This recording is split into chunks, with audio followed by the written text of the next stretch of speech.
सहाफी आपस में लड़ पड़े। इमरान रियाज खान और हामिद मीर के दरमियान शदीद गर्मा गर्मी हो गई।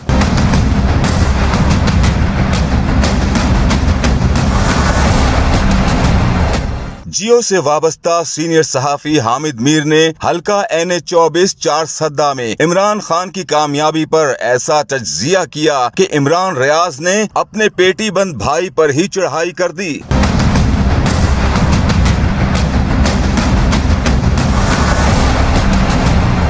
हामिद मीर का कहना था कि 2018 में NH-24 चारसद्दा से PTI ने 83,000 से ज्यादा जबकि अवामी नेशनल पार्टी ने 59,000 वोट लिए थे, जबकि ज़िमनी इंतखाबात में तहरीक इंसाफ को 78,000 और ANP को 68,000 वोट पड़े। हकीकत ये है कि PTI ने 4 साल में 5,000 वोट खो दिए, जबकि अवामी नेशनल पार्टी को गुज़श्ता इलेक्शन की निस्बत 9,000 वोट ज्यादा मिले। इमरान रियाज खान ने हामिद मीर के तज्जिये पर सख्त जवाब देते हुए ट्वीट किया, कैसा फजूल हिसाब किताब है और आप खुद को एक सहाफी कहते हैं। इस बार इमरान खान का सामना 13 जमातों, मीडिया और स्टेब्लिशमेंट से था।